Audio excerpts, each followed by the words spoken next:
नमस्कार दोस्तों, कैसे हैं आप। स्वागत है आपका हमारे आज की वीडियो में। आज की इस वीडियो में बात होने वाली है यूथ के लिए, यूथ की फाइनेंशियल नॉलेज के लिए।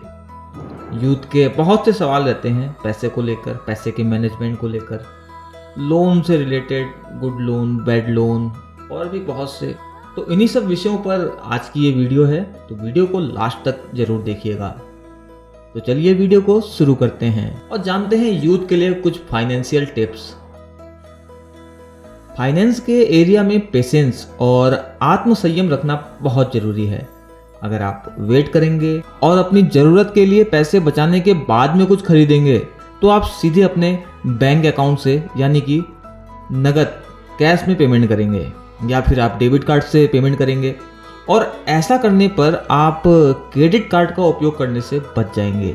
अगर आप क्रेडिट कार्ड का मंथली बिल पे नहीं करते तो आप जानते ही हैं कि क्रेडिट कार्ड पे जो लोन होता है उस पर भारी भरकम ब्याज देना होता है। क्रेडिट कार्ड आपको अच्छा क्रेडिट स्कोर जरूर दे सकता है, लेकिन इसका उपयोग केवल तभी करना चाहिए जब इमरजेंसी हो, क्योंकि ये ऐसा पैसा है जो आपके पास वास्तविकता में मौजूद नहीं है।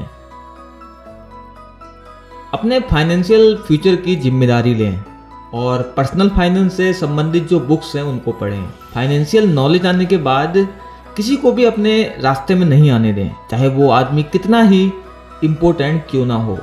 अगर वो आपको पैसे बर्बाद करने की सलाह दे रहा है तो ऐसे आदमियों का साथ छोड़ दें। ऐसे दोस्तों को भी भूल जाएं जो महंगी महंगी यात्राएं बनाते हैं, कार्यक्रम बनाते हैं ऐसे जिसको आप वहन नहीं कर सकते। बेफिजूल के खर्चे होते हैं जिन जगह पर। एक बार जब आप कुछ पर्सनल फाइनेंस से रिलेटेड बुक्स पढ़ लेंगे तो आप दो नियमों को समझ जाएंगे। पहला, अपने खर्चे को कभी भी अपनी इनकम से ज़्यादा मत होने दें, और दूसरा ये कि देखें कि आपका पैसा कहाँ खर्च होता है। ऐसा करने का सबसे अच्छा तरीका है बजट बनाना। आने वाले और जाने वाले पैसे पर नज़र रखें। इसके लिए एक प्लानिंग से चलें। आपकी सुबह की जो एक महंगी कॉफ़ी होती है उस पर भी देखें कि आप कितना खर्च करते हैं, क्या ये ज़रूरी है। इसके अलावा आपके जो डेली के छोटे बड़े खर्चे हैं वो सब आपके ही कंट्रोल में हैं और ये आपकी फाइनेंशियल कंडीशन पर काफ़ी असर डालते हैं।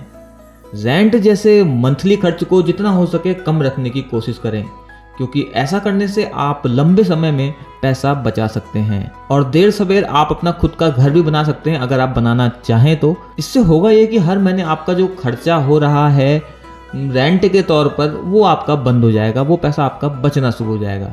इस पैसे को आप SIP में या कहीं पर भी इन्वेस्ट कर सकते हैं। पर्सनल फाइनेंस में एक मंत्र है, पे योरसेल्फ फर्स्ट। हिंदी में इसका मतलब हुआ कि पहले खुद को पे करें। इस लाइन का मतलब है कि इमरजेंसी कंडीशन और फ्यूचर के लिए पैसा बचाएं। ये सिंपल सी प्रैक्टिस आपको फाइनेंशियली प्रॉब्लम से दूर रखेगी, और अगर आपको प्रॉब्लम नहीं होगी तो रात में नींद भी अच्छी आएगी, क्योंकि आप एटलीस्ट पैसे से रिलेटेड प्रॉब्लम को लेकर परेशान नहीं होंगे। इसलिए अपने बजट में हर महीने कुछ पैसा इमरजेंसी फंड के लिए ज़रूर निकालें। एक बार जब आप पैसे बचाने की जो हैबिट है उसको एक अल्टरनेट यानी एक विकल्प मानना बंद कर देंगे तो ये आपके लिए एक मंथली खर्च बन जाएगा। बहुत सारे अकाउंट्स हैं जहाँ पर आपको कंपाउंड इंटरेस्ट मिलता है, तो आप ऐसी जगह पर अपना इमरजेंसी फंड शुरू कर सकते हैं। चाहे आप कितने भी युवा हों, अपने रिटायरमेंट की योजना अभी से बनाएं।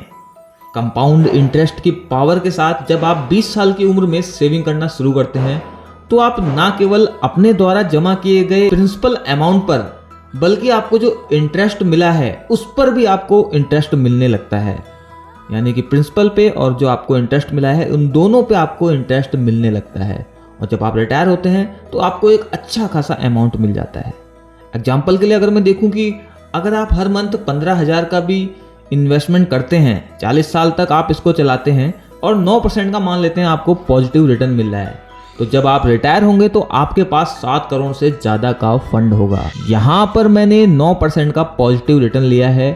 हालांकि अगर आप सही जगह पर इन्वेस्ट करें, इक्विटी में अगर आप इन्वेस्ट करें तो आपको 12% का पॉजिटिव रिटर्न आराम से मिल जाएगा।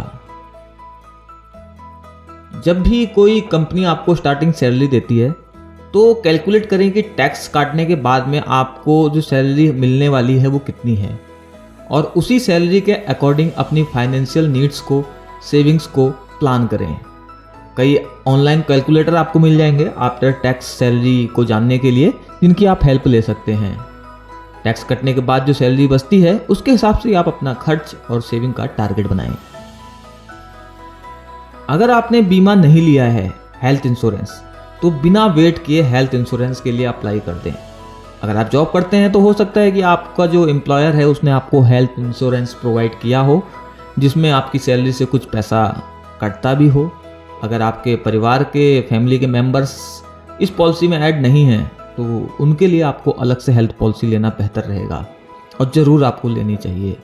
हेल्थ इंश्योरेंस लेने से पहले आपको अच्छे से जांच पड़ताल कर लेनी है और ऐसा प्लान चुनना है जिसमें प्रीमियम भी बहुत ज़्यादा ना हो और फैसिलिटी भी काफ़ी मिलती हों।